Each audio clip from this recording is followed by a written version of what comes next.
morning and welcome to Morning Movie News.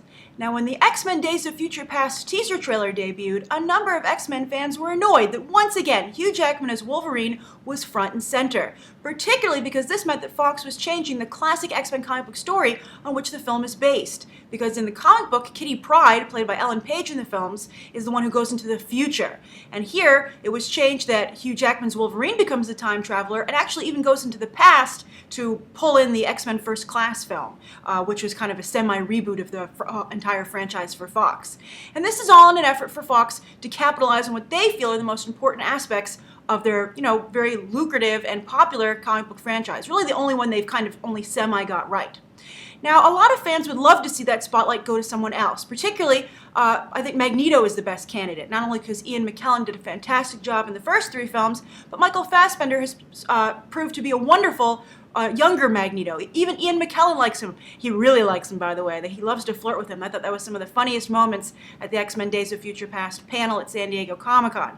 And there were plans at one point for a Magneto film, but just on paper, nobody brings in the money like Hugh Jackman. And you have to, this is somewhat, I think, of a victory for Hugh Jackman that, he almost ruined the character with X-Men Origins Wolverine, which he produced. But now he did such a nice job with the Wolverine that Fox is going to make another Wolverine film. So once again, we're getting more Wolverine and no focus on anyone else. Wouldn't it be actually, it just occurs to me, wouldn't it be great if they made a Cyclops movie and explored where the hell he went? That would be fantastic. I think that would be really exciting. Maybe like a darker Cyclops. Maybe that's what the X-Force movie could be. They could switch that around. But anyway, that's what Fox might do. What they're definitely going to do is make this other Wolverine film. Now, as I said on paper, this makes sense. It turns out that the Wolverine, and this is where foreign and domestic box office numbers come into play in an interesting way in Hollywood. Domestically, the Wolverine is the lowest grossing X-Men movie to date. But worldwide, it is the second highest grossing X-Men movie to date. Interestingly, both lists are topped, domestic and foreign, by X3, X-Men The Last Stand, the Brett Ratner film. So even though everybody hates it, it still to this day has made the most money. So I can see why Fox would maybe want to revisit Hugh Jackman and say, well, let's go for this again. This money well is clearly still not dry. We can still go back to it. Now, the other big part of the story was that James Mangold, who directed The Wolverine, is also being invited to come back, and it looks like he's going to come back. Now, this is where I have a problem with the story. I'm okay going back to Wolverine. I'm okay keeping the spotlight on Hugh Jackman. I think he does a good job. I think Hugh Jackman is growing as an actor and as also a producer. He was very good in Prisoners, he was very good in Les Mis, and I thought there were moments of the Wolverine that I did enjoy. I particularly liked it when they were, really embracing Wolverine's love of Japanese culture, and they had scenes that seemed like they were in Japan. Of course, I believe the movie was shot in Australia, so I hope this time he actually goes to Japan, but especially with the emerging power in the Asian box office market, I think that of course it's smart to continue to go back to this. And I hope that this movie, they could take Wolverine, I guess, on another adventure, but I think there's more to explore in his love of the samurai, for instance. I think that wasn't really looked into. And also, bring Mariko back, bring all these characters, Yukio, I thought all the characters were good. Now, my problem, though, is with James Mangold. I don't think he's a very artistic director.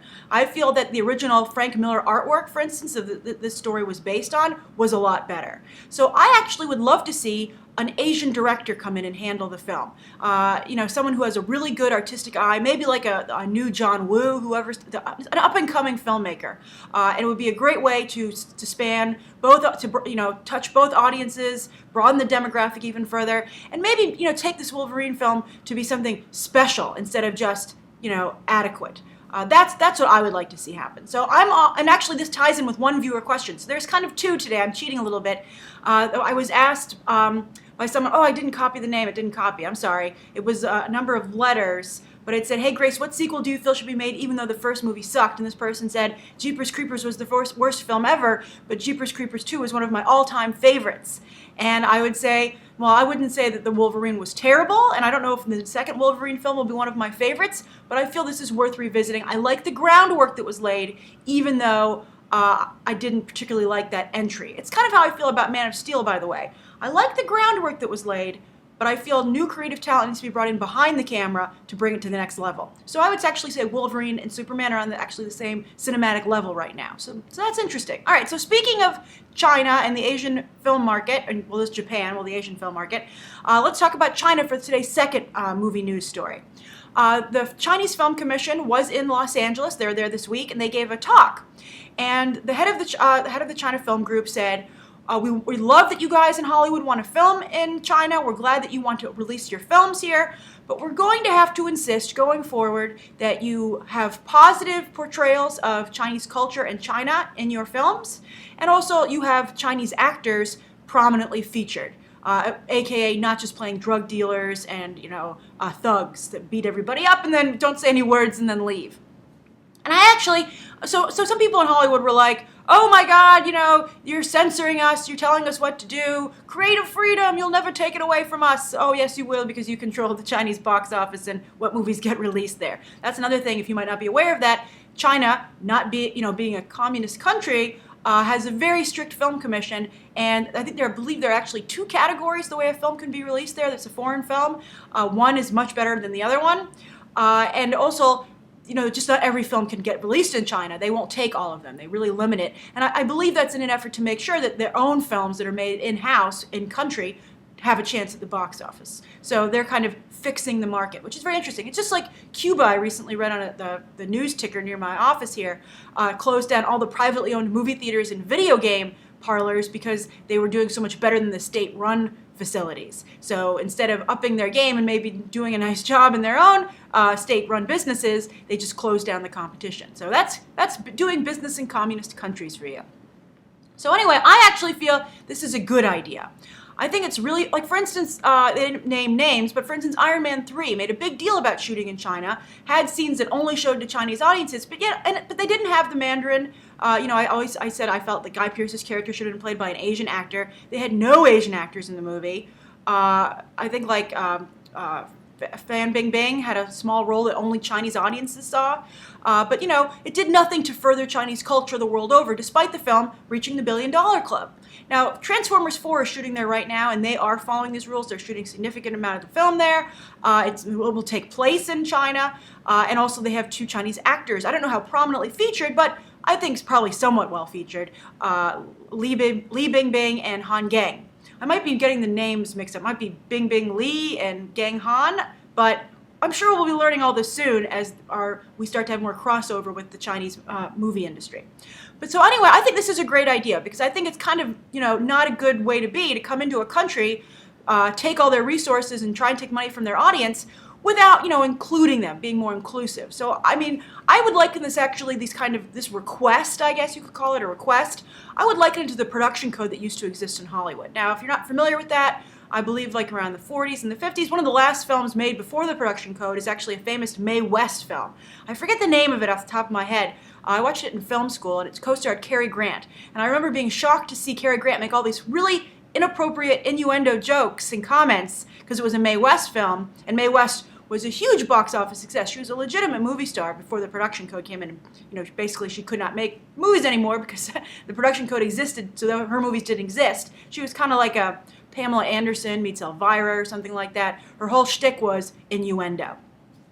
So Cary Grant was in this movie, and he was being very inappropriate. And it was funny because seeing all these old films that Cary Grant had made in the production code first, my whole life, my childhood, you just assume that people, that was something that people just didn't think about then, that kind of, sexuality just wasn't prominent in society. But it was, of course, it's always been prominent in society. The question is just, do the way that society is depicted, alter that? It's just, it's kind of like we always say, whitewashing, I guess this is desexualizing society through film to kind of create an impression and hopefully influence moviegoers. So if you ever get to watch that film, you should check it out. It's very funny to see a different side of Cary Grant. And so anyway, the production code existed for a very long time, and it had certain rules. You couldn't have innuendo. You had to be very careful. Not only, but also crime. I believe one of the rules was if someone was a bad guy, the bad guy couldn't win. At the end of the movie, that person had to suffer to show that crime didn't pay. Literally, it does not pay. So I thought that was very interesting. And you know what? I think that Hollywood turned out some fantastic films during that time period. And so I would say this is more of a creative challenge. And I think it's just, eventually, hopefully, once Hollywood is doing this, China won't need to impose this kind of request. As you can see, they didn't start off imposing it. So I guess that Hollywood is being such a poor guest in China that, that needs to be requested of them. So kind of embarrassing, Hollywood. All right, so that's the second story of the day. The third story of the day is that there's just a fun new little film that looks like it's going to be made. It's something that they've been trying to remake it in Hollywood since the 1960s. It's originally a Danish film. And the storyline is that this drunk black man who is like, I believe in this new script, the new version, he's a roller coaster mechanic, and he's like really down on his luck. He's had a very hard life. He's an alcoholic. And he suddenly, though, comes into a lot of money. So he decides to hire a down-on-his-luck British butler. So it's a dramedy. And that sounds very interesting. It sounds actually a little bit like The Untouchables when you come to think of it. That very famous French film that really didn't play here, but, made Omar Sy a star in France, genuine movie star, and he's going to be playing Bishop in the new X-Men Days of Future Past film. But anyway, they've been trying to remake it for a long time here in Hollywood. They originally considered Anthony Hopkins and Morgan Freeman for the roles, but now it's going to be Michael Caine and Samuel L. Jackson. I think that's great. I think both of them could do a really nice job together. However, both actors have a little bit of a bad track record of being in B, and that's generous, B-level movies. So I would hate to see them combine to kind of make, this be a B-level film. I think if made correctly, though, it could be a really great movie. And it's also funny when you think of today's comic book culture. It's like, oh, look, Alfred's waiting on Nick Fury. Everybody kind of likes to put characters in their comic book context. So people do that with American Hustle, for instance. But, I like seeing this trend of older actors continuing to get work, and I have to just playing, like, wise, super supporting, really tiny supporting roles. So, because I really like Las Vegas. I thought that was great. The Last Vegas. I've actually, it sounds like Las Vegas a lot. The film with Michael Douglas, Morgan Freeman, Kevin Kline, and Robert De Niro. Very good movie. And I can see Michael Caine and Samuel L. Jackson having a lot of fun here. All right, so those are the three news stories of the day. Be sure to write down below what you think of them. And now on today's viewer question. All right, it comes from Maids of Malene. And Maid of Malene. Maid of Malene asks, Grace, what is your opinion of Princess and the Frog? For many of your criticisms of what Frozen lacks, such as positive sidekicks, hand-drawn animation, and music, which represents the movie setting, seems to have been utilized in Princess and the Frog. Very true, Maid of Malene. I think you're right on the money there. And then the Maid of Malene goes further to say, however, audiences failed to connect with that film, and this showed at the box office, particularly in comparison to Tangled's popularity. So true. So what, ideally, would you like Frozen to feature, being a combination of old and new Disney films? Excellent question, Maid of Malene. I'm very excited for Frozen to come out. I'm very worried about it, but I'm still excited to see it. Now, as for I like Princess and the Frog. I thought Princess and the Frog was a good film. I saw it twice in theaters, actually. I think the reason it didn't succeed with audiences was because I think it started out as a direct-to-video film, and it never totally cast off that pall. It never totally broke away from that. So, and I also think a big problem was that it spent a large number of the film with them as frogs. Now, of course, some Disney animal films have done well in the past. Lady and the Tramp is a fantastic film. 101 Dalmatians was one of their biggest hits. But at the same time, I think today's audiences, especially when you're selling a princess film, they want to see a princess. And I think if Tiana, that's the name, Tiana. I think I thought Tiana was great. I thought Aniki Noni Rose, who did the voice, did a wonderful job. I loved the New Orleans setting. I loved the music, and I liked the villain. I thought everything was great. All the people in the film were great. Prince Naveen, very well done. But when they got to be frogs, I think that's when it kind of became like a direct-to-video movie. And so it's unfortunate when they tried to have their first African-American princess, or just straight black princess, she didn't get a really great storyline, which is too bad. Because I think Mulan, by the way, recently there was a review in Variety of Frozen, and they said it was a nice return to tradition after the horrible PC princesses of Pocahontas, Mulan, and Tiana. And I was like, whoa, hold the horses. I almost did a spit take. But that was such a horrible comment to make, especially when, while Princess and the Frog and Pocahontas have their flaws, I think Mulan is almost a perfect film with fantastic across the board. But back to your question, Maid of Malene. So I think Princess and the Frog, that's where that movie dropped the ball. And it would have done better if it had been just more people and a little bit more, trying to be more epic, such as, Little Mermaid, Beauty and the Beast, Aladdin. Those were very high quality, top grade productions. Now for Frozen, that's what I'd like to see. At the end of the day, I would like to see, above everything you mentioned, just a top-notch, high-quality production. Great craftsmanship, something that takes itself seriously and wants to be something for the ages that you would, you want to hand down and you want everyone to watch and you go back and watch, instead of just something that makes a lot of money right now. And I think that's the problem with the animation industry. I posted a video yesterday about looking at animation in 2014, and a number of you in the comments said, I just think animation on a whole needs to take a break, because you were talking about Pixar taking a break, as I pointed out, for the 2014, because right now they're just so caught in this hamster wheel of, topical jokes and, bright, zany comedy, that they're not making classic films. So that's what I want to see from Frozen. I want to see a movie that, for instance, there's that clip that some of you might have seen where Anna and Elsa are having a fight in like a ballroom, and you'll notice that there are guests in the ballroom. First of all, there's like hardly anybody there. And I'm like, this looks like a cheap animated movie that they can't afford to render more guests. This is a Disney animated film. That room should be packed. Okay? That was actually one of the few things that bothered me at the end of Beauty and the Beast, that they were dancing in a really empty ballroom. I mean, when looking back at Sleeping Beauty, that was a good turnout of subjects. But so here, in Frozen, I'm like, there's nobody in this room. Not to mention in that same clip, I'll put a link to it in the video description, I have a horrible problem with the fact that they aren't even bothering to animate the people who are in the background. They're just standing there, and it distracts me from the characters in the foreground who are leads interacting, because I'm like, it literally looks like they're just cardboard cutouts behind you.